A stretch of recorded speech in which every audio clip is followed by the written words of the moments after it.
Assalamualaikum to Dr. Abidah. My name is NURUL Izzah binti Aris. I'm from KBA 2435A. Today, I will present to you my individual assignment with one topic that I choose, which is working in a team, what may work.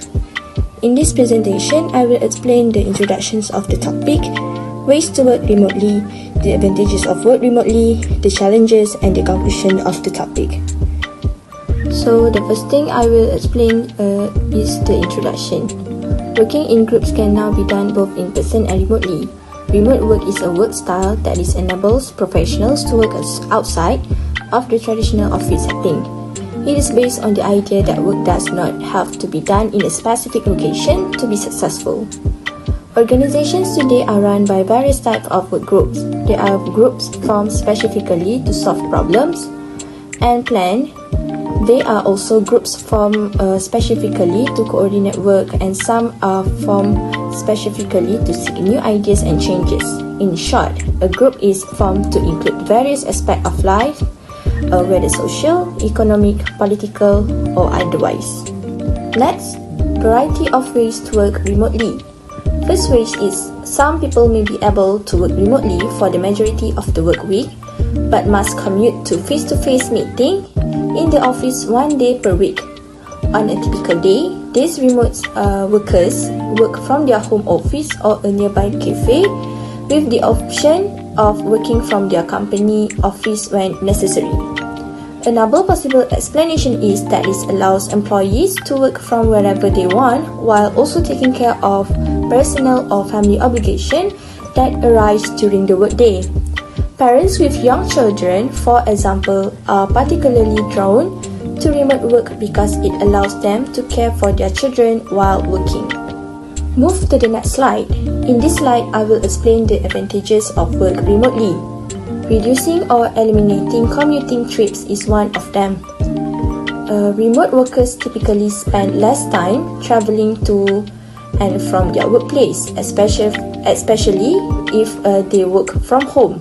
Working from home allows someone who would otherwise spend 30 minutes commuting each way to save 5 hours per week, in addition to saving money on transportation. Other than that, it improves business continuity. This is because in order to achieve the most productive level of work performance, each team members must understand both the collective groups and their individual goals.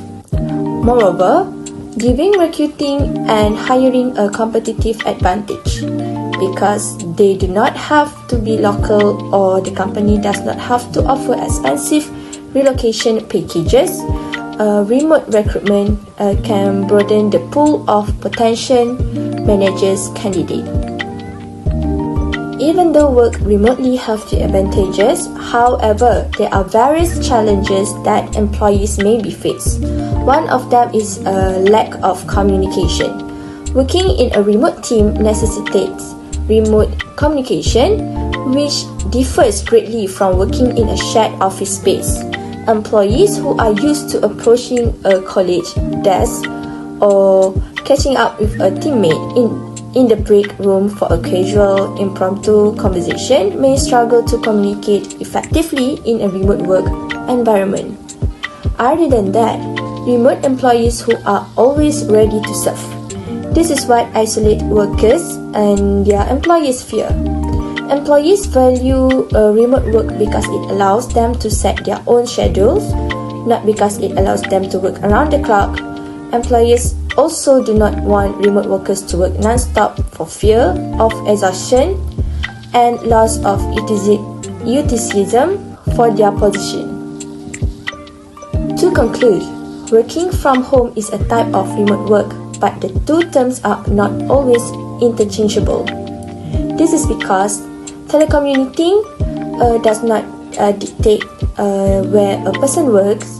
It simply means that they rarely work in a traditional office setting. Their daily routine consists of working from another location, which may or may not be their home. That's all from me. Thank you.